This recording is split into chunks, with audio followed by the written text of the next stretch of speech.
46 kilo 5 feet 5 inch के महात्मा गांधी को Britain में आयोजित 1931 में गोलमेज सम्मेलन में शामिल होने का न्योता मिला।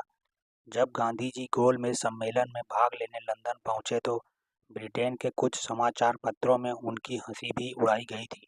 एक अंग्रेज पत्रकार ने लिखा कि गांधी धोती में ब्रिटेन के सम्राट जॉर्ज पंचम के सामने घुटने के बल पर बैठकर हाथ जोड़कर उनसे आज़ादी की भीख मांगेंगे।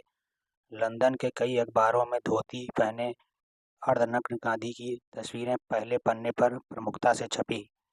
तब ब्रिटेन के प्रधानमंत्री विंस्टन चर्चिल गांधी जी के लगभग जान के दुश्मन थे। उनके गोलमेज सम्मेलन में शामिल होने के बारे में सुनते ही चर्चिल ने कहा, अरे गांधी मरा नहीं। मगर गांधी कोई ज्ञानचंद तो थे नहीं कि चर्चिल को बुलाकर साबरमती आश्रम में झूला झुलाते। पहुंच गए एक धोती और चादर लपेटे। गांधी जी ने गोलमेज सम्मेलन में ब्रिटिश सरकार की मेजबानी ठुकराते हुए मेमोरियल लेस्टर में रुकने का फैसला किया। गांधी जी को वहां ब्रिटेन के राजा जॉर्ज पंचम से मिलने का प्रोटोकॉल समझाया गया। 3 पीस सूट, टाई, हैट और चमकदार जूते। कैसे बैठना है, कैसे बात करना है, ब्रश करने आना चाहिए, बाल संवार कर आना, जोर से बात नहीं करना है, पलटकर किसी बात का जवाब नहीं देना, इत्यादि इत्यादि। उस वक्त ब्रिटेन के राजा जॉर्ज पंचम का 3/4 अर्थात दुनिया के 75% भाग में शासन था। एक धमकी थी, उनसे मिलने का सोचकर लोगों को दस्त हो जाती थी।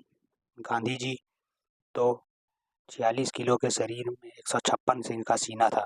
चर्चिल से बेपरवाह गांधी जी पहुंच गए बकिंघम पैलेस।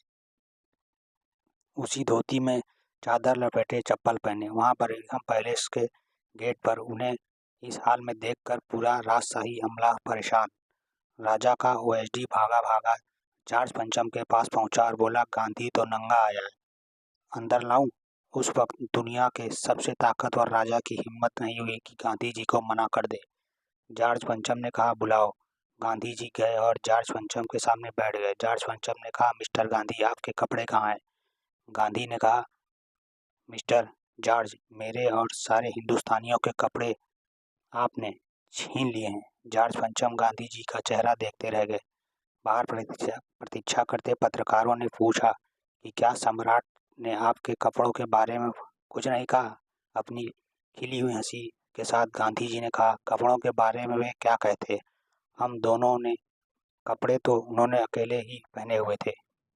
इसके बाद गांधी जी ने लंदन में जनसभाओं को संबोधित करते हुए, इंग्लैंड जरूरत से ज़्यादा कपड़े बनाता है, फिर उसे खपाने के लिए दुनिया के बाजार में ढूंढता है। इसे मैं लूट और डकैती कहता हूँ। आज लुटेरा डकैत इंग्लैंड पूरी दुनिया में खतरा है। इसलिए अगर मैं इंग्लैंड की वेशभूषा का इस्तेमाल शुरू कर दूं तो भारत में ज़रूरत से ज़्यादा कपड़े तैयार करने होंगे और इतने बड़े भारत को अपना बाजार खोजने और अपना माल खपाने के लिए संसार ही नहीं, दूसरे ग्रहों पर बाजार ढूंढना होगा। इंग्लैंड की जनता पर गांधी जी ने अपनी गहरी छाप डाली। औद्योगिक अशांति, बेरोजगारी, गहरा सामाजिक अन्याय और अधिभौमिकतावाद के शिकंजे में जकड़ी इंग्लैंड की जनता को सूती चादर ओढ़े और आधी धोती पहने पूर्व के इस शांति दूत में प्रेम का संदेश देते हुए ईसा मसीह दिखे। अंततः गांधी जी का मजाक उड़ाने वाले दुनिया भर के समाचार पत्रों के संपादक मेमोरियल लेस्टर के घर गांधी जी का इंटरव्यू लेने के लिए लाइन लग गई। गांधी जी ने किंग जॉर्ज पंचम पर हमला करते हुए कहा कि कुछ लोगों को मेरा पहनावा अच्छा नहीं लगता, मेरी वेशभूषा का मजाक उड़ाया जाता है, मुझसे पूछा जा रहा है कि मैं इसे इसे क्यों पहनूं। मैंने इस वेशभूषा को सोच समझ कर पहना है। मेरे जीवन में जो परिवर्तन लगातार होते गए हैं उसके साथ पोशाक भी परिवर्तन हो गए हैं। गांधी जी पूरी दुनिया में मशहूर हो गए। 1929 में जन्मे अमेरिका के गांधी कहे गए मार्टिन लूथर किंग हो या 1918 में जन्मे दक्षिण अफ्रीका के गांधी कहे गए नेल्सन मंडेला, जीवन भर गांधी जी को अपना आदर्श मानते रहे। गांधी जी की हत्या के बाद उनके सम्मान में पूरी दुनिया में उनकी प्रतिमाएं चौराहे चौराहे पर लगी। मगर आज के ज्ञानचंद के अनुसार यह सब 1982 में रिलीज फिल्म गांधी जी के बाद हुआ, मोहम्मद जाहिद की कलम से।